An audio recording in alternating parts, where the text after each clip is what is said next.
Let's see Leetcode problem 496 next greater element. First we will understand the problem statement and then we will understand the approach. We will discuss here two approaches. First approach is brute force approach and second approach is optimal approach. So I will try run code also. Okay. So let's start. Let's understand the problem statement. The problem says that we have to find the next greater element. Okay, for example, here given in two array nums1 and nums2. Okay, so we have to find the next greater element. Okay, so first we have to view the nums1 array. Okay, and we have to find the next each and every element's next greater element in the nums2 array. Okay, so here first is and 4 in this array is here, and we have to find the next greater element. After this 4 there is no greater element, so we will keep it as -1. Okay, now we will see for 1.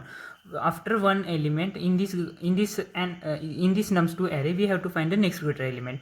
Here 4 is also greater element, but we have to find the next greater, means 3 is an next greater element. Okay, so we will add 3, and in the 2, here after 2 there is no element, so we will return -1. Okay, this is a very simple problem, easy level problem on Leetcode. Okay, so first we will understand the approach. Okay, approach 1 is a brute force approach. Okay, so what we will do, we will simply take first element from this array, and we will find it in the this array. Okay, and we will find the next greater element in this array. Okay, now here nothing is found, so we will return as -1. Okay, okay, now we will look at the 2. Again we will find the 2 in this array. Okay, now 1 is found here. Okay, 1 is found here. Now we will find one next greater element after the 1. Here 3. Okay, 4 is not. Okay, we have to find the next greater element, not by leaving one element. Okay, so here we will add 3, and now we will move to the 2. Okay, after 2 there is no element, so we will return -1. So -1, 3 and 1 will be returned. Okay, but in this brute force approach we will traversing again and again this array. Okay, so there will be more time complexity. This is a small array, so it will be not so much this problem. Okay, with time complexity. But when the array size is of 50 to 60 length, then there will be a problem in time complexity. Okay, it will consume more time. Okay, so we will not go to the brute force approach. We are going to brute force approach to see the working of this problem. Okay, so now we will move to the approach 2, which is an optimal approach. In the approach to optimal approach, we will use we will make use of stack data structure. Okay, so here is an given array. Okay, so we have to find the next greater element. Okay, so after here 4. Okay, after 4 there is 12. Okay, so here will be 12. Okay, after 12 there is no greater element, so here will be -1. Okay, so this will also consume more time because we are traversing again and again. Okay, so we are using stack data structure.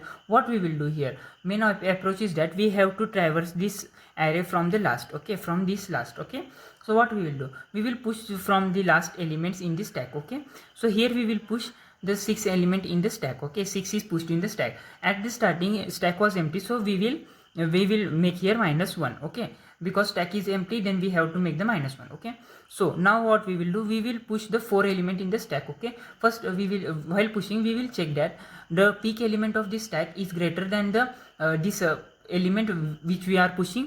Okay, if this is greater, then we have to push the 4 element in this. Okay, so and we have to add this peak element of the stack in this column. Okay, so now we will push the second.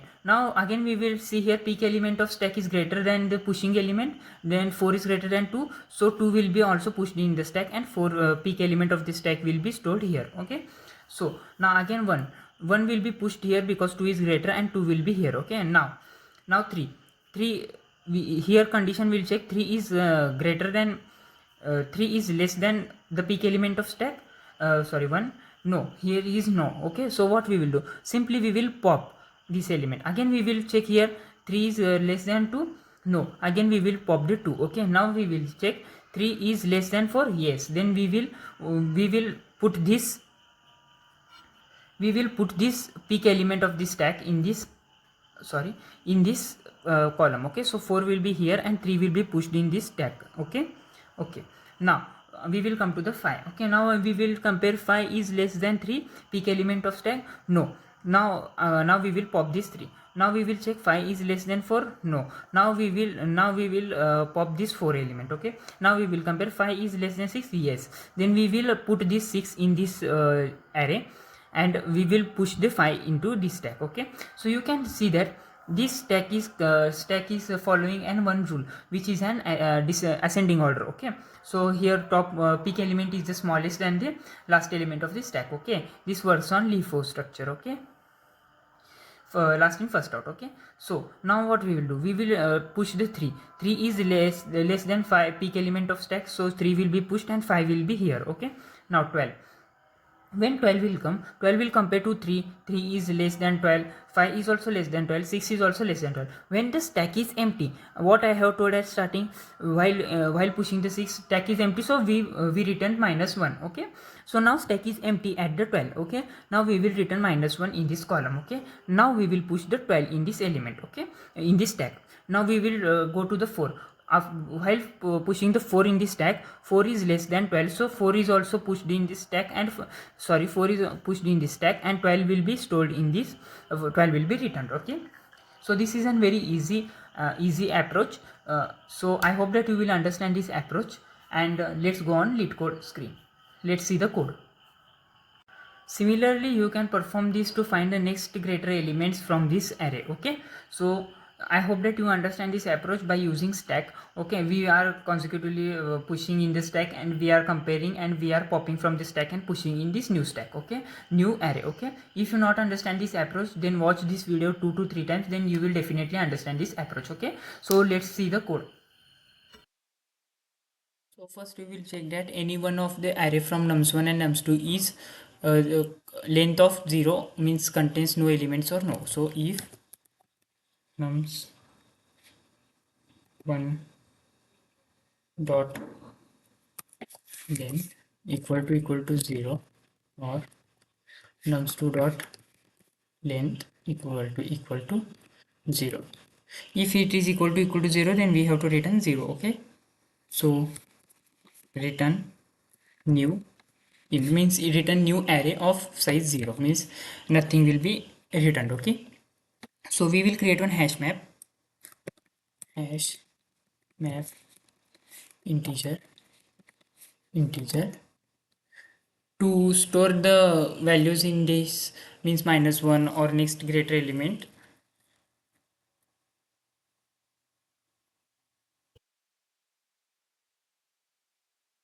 As next greater element, so next greater element equal to new hash map. Okay, so here is a spelling mistake. Okay, now we will create one new stack. Okay, so stack integer, and I will give it name as stack only. Okay, so stack equal to new stack. Okay, now we will implement the for loop. Okay, from last to start. Okay, to traverse the array from last to start.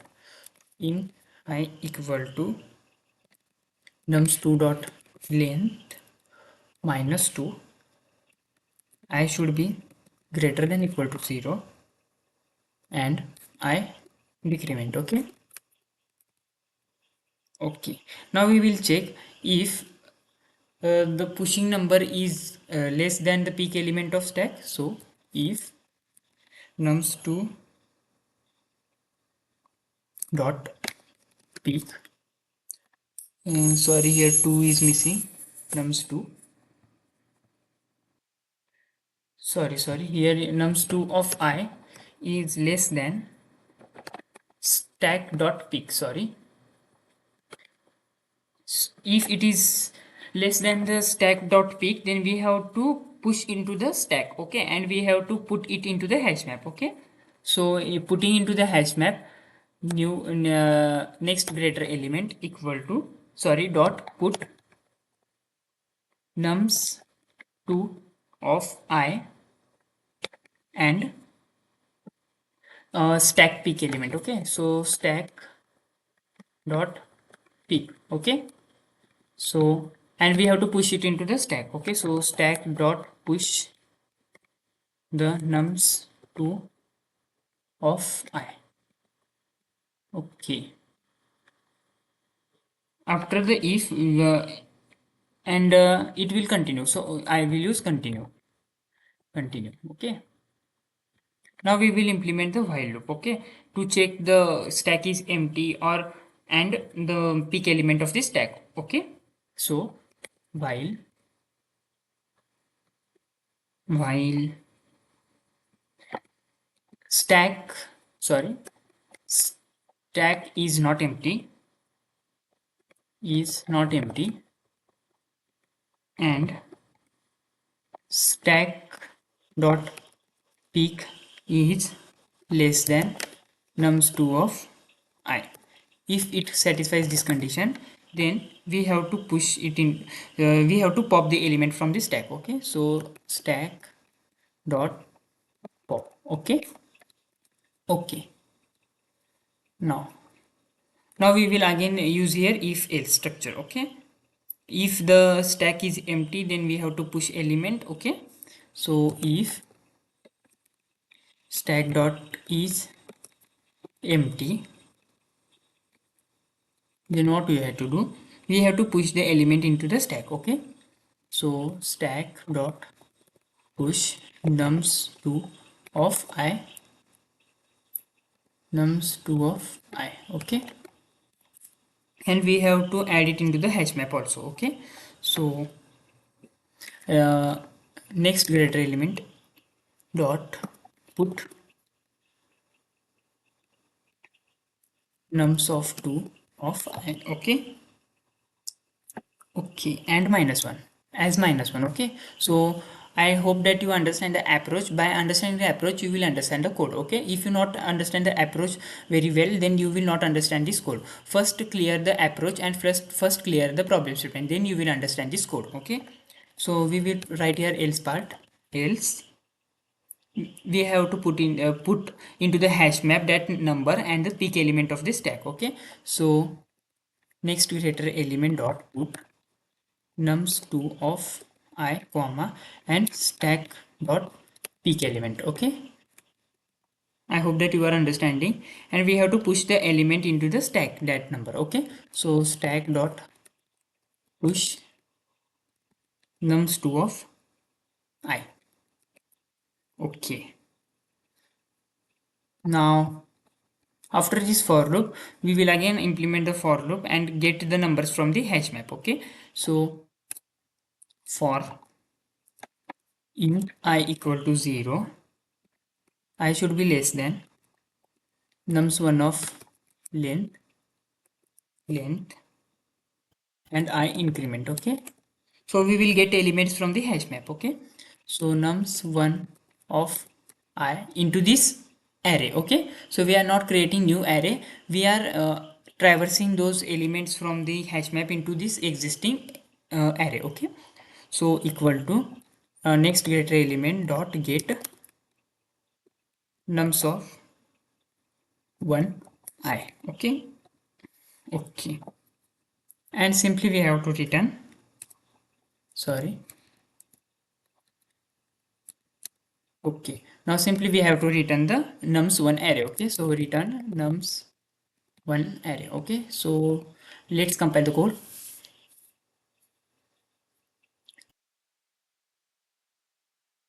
Here is an error, so semicolon is inside the rounded bracket, it should be out. Okay, so let's compile once again. Here is an something error, I is in capital, sorry for inconvenience. So let's compile once again. Here nums2, sorry, here should be nums2. Okay, let's compile once again. Okay, here if nums2 of I dot stack, I think here is a something mistake. Okay, sorry guys, here is an -1 not -2, so let's compile once again. Okay, here is, So here giving it exception, empty stack exception. So first we have to write this file, okay, to check the emptiness of stack. Okay, so I will remove this and I will put it up. Okay, so now let's compile the code once again. Again here is an exception. Okay, now it is compiled. It was not compiling because there was an internet connection. You can see this, I have put this while loop upside, so I have explained in this before video. Okay, and I also referred the ChatGPT for this exception. I used this ChatGPT to find the exception. Okay, this code is an very simple. I have taught you this code. This is an same code. Okay, so there was an internet connection. So I have again pasted this code and I run this code. This compiled successfully. Okay, so let's submit the code. So you can see here our code is successfully submitted. So thank you guys for watching my video. This it was day 27 of 100 days of code DSA challenge. If you liked my video, then like, share and subscribe.